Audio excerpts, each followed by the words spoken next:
If you thought Part 1 revealed everything about Apollo 13's production, you were wrong.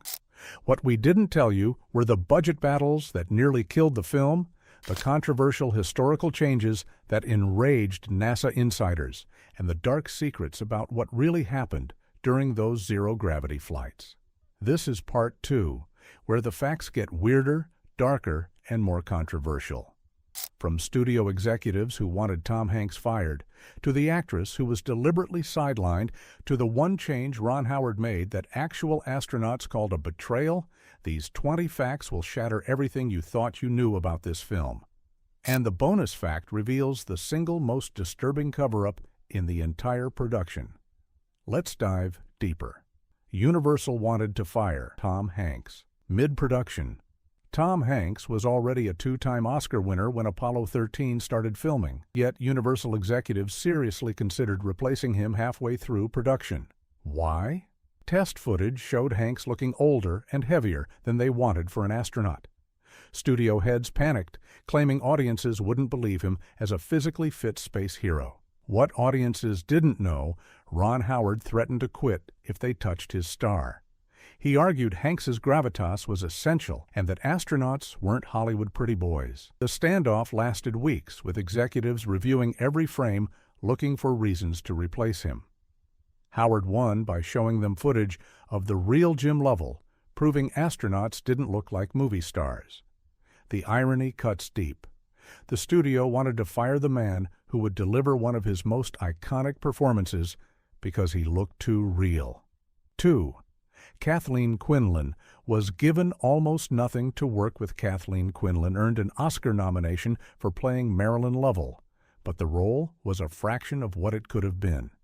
The original script had extensive scenes showing her perspective, her technical knowledge, and her role coordinating family communications. Ron Howard cut most of it, reducing her to worried wife reaction shots. What audiences didn't realize, Quinlan fought for more substantive material, but was told the movie needed to focus on the men in space. She later admitted the role felt diminished, turned into 1950s housewife stereotype, when the real Marilyn Lovell was sharp, informed, and deeply involved in NASA culture. Test audiences apparently found her scenes too technical for a female character, so they were cut. A performance that earned Oscar recognition was actually the remnants of a much richer role that was systematically gutted because executives didn't think audiences wanted to see a woman understanding spaceflight. 3. The film completely invented the Mattingly subplot. The dramatic sequence where Ken Mattingly figures out how to restart the command module using minimal power is the film's climactic technical achievement. Inspiring, brilliant, essential to the story. It never happened. What? Audiences didn't know. The real Mattingly wasn't in mission control running simulator tests during the crisis. He was there, yes, but the montage showing him methodically solving the power-up sequence in isolation is pure Hollywood invention. The actual solution came from multiple engineers working collectively over hours of debate. But that's not cinematic. So the writers created a single hero narrative, giving Mattingly a triumph he didn't actually have. Gary Sinise's entire character arc exists to provide a satisfying redemption story for the astronaut who got scrapped from the mission. Real history was messy collaboration. The movie needed a lone genius having a eureka moment. Truth sacrificed for drama. 4. Bill Paxton clashed with Kevin Bacon constantly. The on-screen chemistry between the astronauts hides genuine friction. Bill Paxton and Kevin Bacon barely spoke off-camera. Paxton, a method actor, stayed in character and wanted intense emotional preparation before scenes. Bacon preferred loose, improvisational energy and found Paxton's approach pretentious. What audiences didn't know, their arguments became so heated that Tom Hanks had to mediate multiple times. During one particularly brutal shouting match in the cramped lunar module set, Paxton accused Bacon of not taking the role seriously enough. Bacon fired back that Paxton was acting for the wrong camera and making everything about himself. Ron Howard deliberately didn't intervene, believing the tension added authenticity to the cramped quarters stress their characters experienced. But crew members described the set as genuinely hostile whenever Paxton and Bacon shared scenes. The camaraderie you see on screen was the opposite of what existed behind it. 5. The zero-gravity flights caused permanent injuries. Those 600 parabolic flights in the Vomit Comet didn't just cause nausea. They caused lasting physical damage. Multiple crew members suffered herniated discs from the violent G-forces during the plane's climb and dive sequences. What audiences didn't realize, at least 3 crew members required surgery after production wrapped. The cameraman had it worst, trying to operate heavy equipment while floating, then being slammed back down when gravity returned. One camera operator shattered his wrist when he misjudged a landing during a dive. Another suffered a concussion when equipment broke loose and hit him mid-flight. The production's insurance costs skyrocketed as injuries mounted. Medical staff traveled with every flight, treating everything from broken fingers to severe vertigo that lasted weeks. Those 23-second bursts of authentic weightlessness came at a price measured in broken bodies and permanent damage. 6. Ron Howard, lead about historical accuracy to get NASA cooperation. Howard repeatedly promised NASA that Apollo 13 would be absolutely faithful to history to secure their cooperation and access. Then he immediately started changing facts for dramatic purposes. What audiences didn't know. NASA consultants were horrified when they saw early cuts. The film invented dialogue, created composite characters, and restructured timelines. When they protested, Howard claimed dramatic necessity and reminded them they'd already given approval. NASA was trapped. They'd invested their reputation in the film and couldn't publicly criticize it without looking foolish. So they stayed quiet while Howard delivered a movie that played fast and loose with facts they'd been promised would stay sacred. The technical accuracy everyone praises is surface level. The actual decision-making processes, the real contributions of dozens of engineers, the genuine timeline of events, all were altered or fabricated. NASA got played. They endorsed a movie that rewrote their own history. 7. James Horner's score was rejected 3 times. The soaring orchestral score by James Horner is now considered one of his finest works. Ron Howard hated it. Horner submitted 3 different versions before Howard accepted a 4th. What audiences didn't realize, Howard wanted something darker, more ominous, emphasizing the life or death stakes. Horner kept delivering triumphant, heroic music that Howard felt undercut the danger. Their battles became legendary in Hollywood. Horner threatened to walk away and have his name removed. Howard threatened to use temp music instead. The final score is actually a compromise neither man loved. Howard later admitted he was wrong and that Horner's instincts were better. But during production, the fights over music nearly derailed post-production. The beautiful score that elevates the film's emotion almost didn't exist because director and composer had completely opposite visions of what the movie was about. 8. Test audiences hated the documentary style. Ending. The original cut ended with actual Apollo-era footage and interviews with the real astronauts. Ron Howard intended it as a tribute, blending fiction and reality. Test audiences revolted. What audiences didn't know, preview cards were brutal. People felt cheated that the movie suddenly became a documentary. They wanted clean Hollywood closure, not archival footage. Howard was devastated, but had no choice. He cut the documentary ending entirely and replaced it with Tom Hanks's narration over inspirational shots of the astronauts' later lives. The version that worked with audiences was Howard's second choice, created in desperation when his artistic vision failed with regular moviegoers. Sometimes the director's preferred version is the wrong one. This was one of those times. The ending you love exists only because the ending Howard loved bombed with test audiences. 9.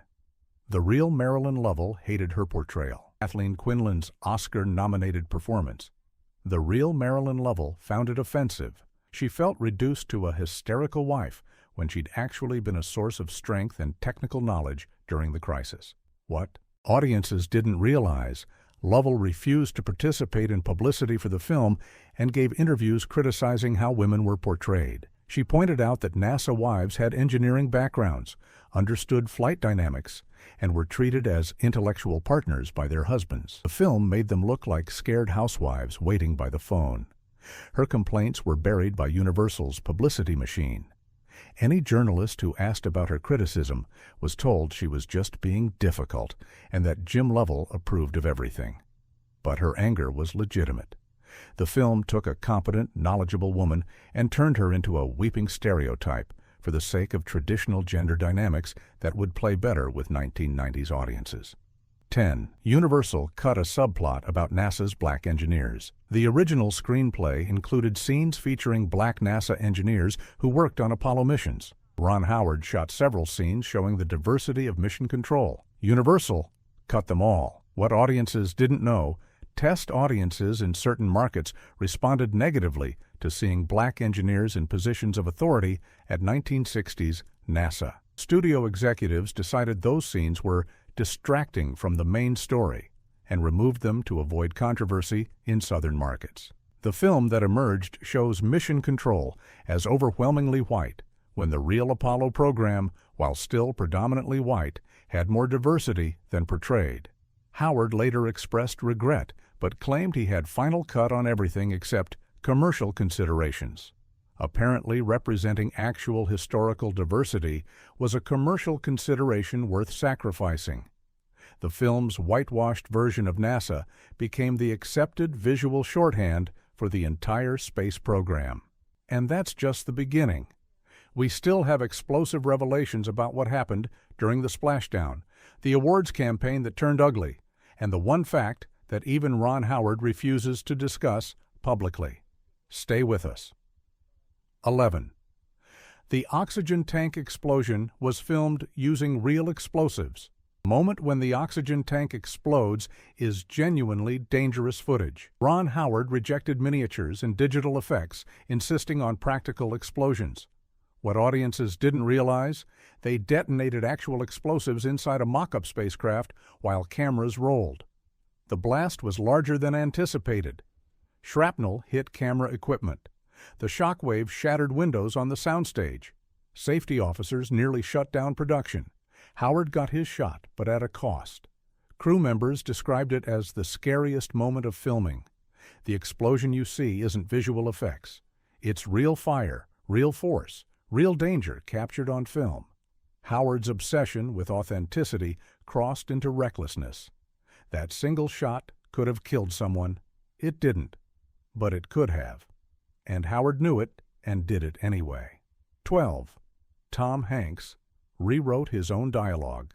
Without permission, Hanks's technical dialogue sounds so natural because he wrote much of it himself without telling anyone.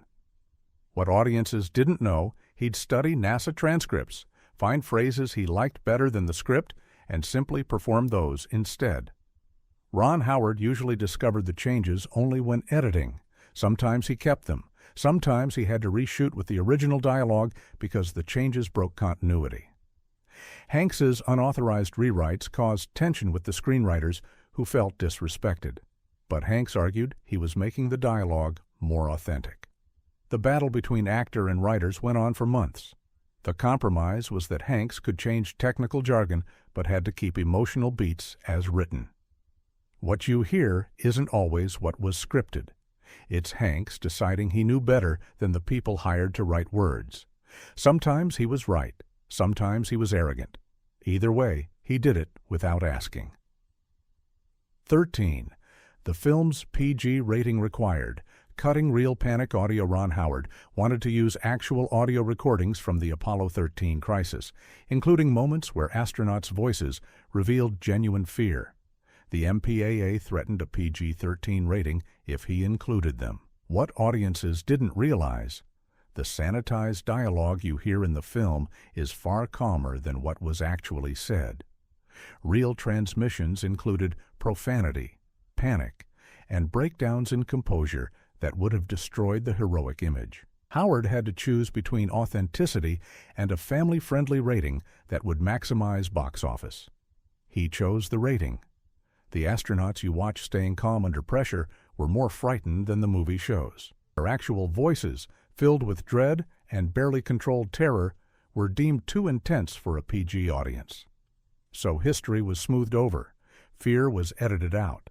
The real emotional stakes were sacrificed to sell more tickets to families. 14. Kevin Bacon's weight loss was medically dangerous. To look like an astronaut, Kevin Bacon dropped 20 pounds through extreme dieting and dehydration. What audiences didn't know, the production's insurance doctors warned him he was risking his health. Bacon ignored them, convinced he needed to look gaunt for the latter scenes showing the astronaut's deterioration. His weight loss regimen included dangerous water-cutting techniques borrowed from wrestlers. On several occasions, he became dizzy on set and nearly fainted. Medical staff monitored him constantly. Ron Howard knew about the health risks, but allowed it because the visual transformation was so effective. You can see Bacon's face become hollow and drawn as the film progresses. That's not makeup. That's a man starving himself for authenticity. The dedication was admirable and reckless in equal measure. 15. The film deliberately ignored the Soviet space program.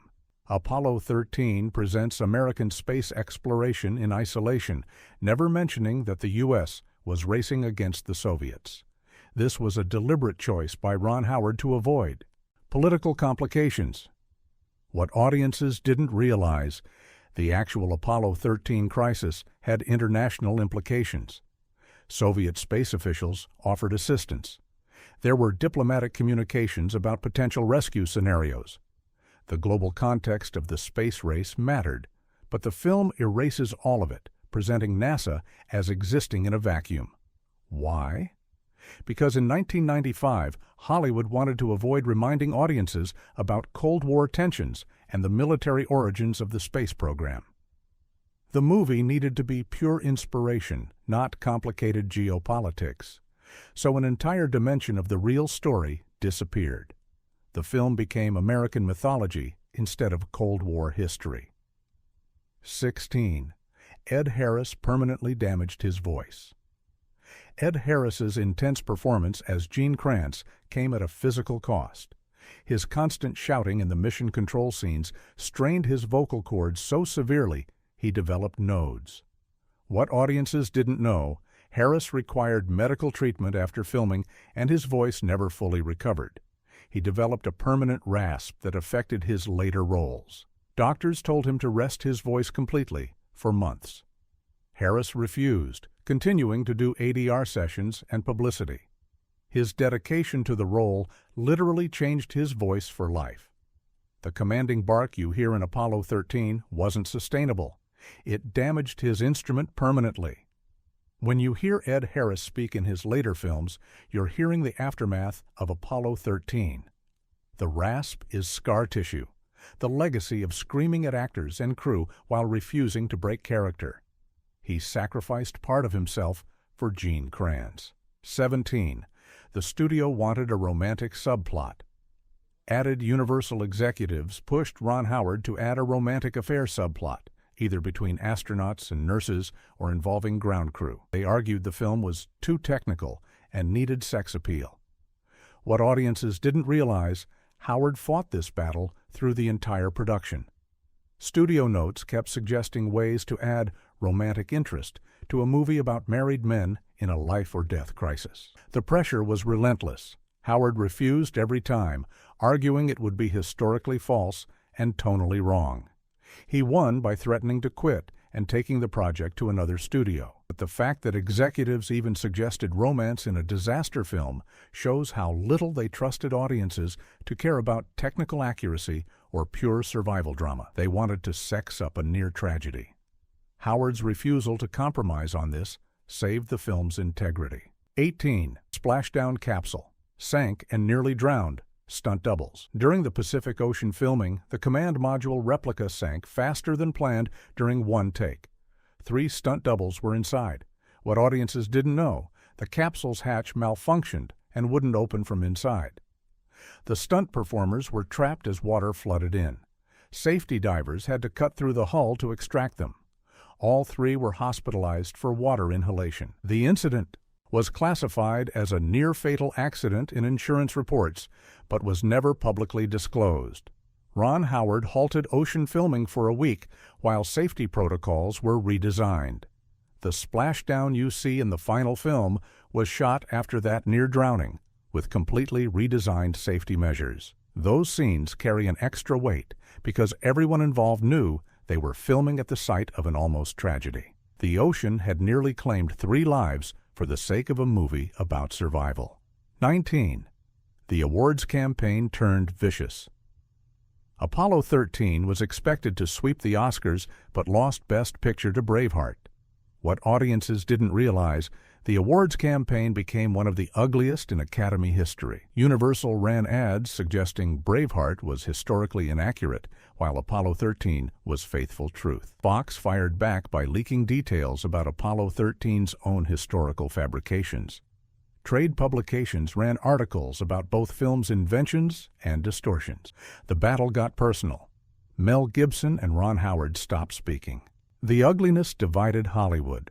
When Braveheart won, Howard's acceptance of defeat was professional on camera, but privately bitter. Universal executives blamed Howard for not being aggressive enough in campaigning. Howard blamed them for turning the race toxic and creating backlash. The loss stung more because of how dirty the fight became. Hollywood politics destroyed what should have been a celebration of 2 strong films. 20. NASA used the film to lobby for budget increases. After Apollo 13's success, NASA leadership weaponized the film in congressional budget hearings. What audiences didn't know, they literally screened clips during testimony, arguing that public interest proved space exploration deserved more funding. They used Ron Howard's fictionalized version of events as evidence for real budget needs. This created a bizarre loop where a Hollywood movie became the basis for actual policy arguments. Some congressmen who voted to increase NASA funding cited the film as their inspiration. A movie that took creative liberties with history became the justification for real spending decisions. NASA had helped make the film to rebuild their image.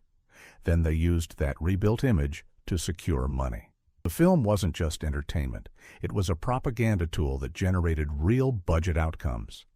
Art didn't imitate life. It funded it.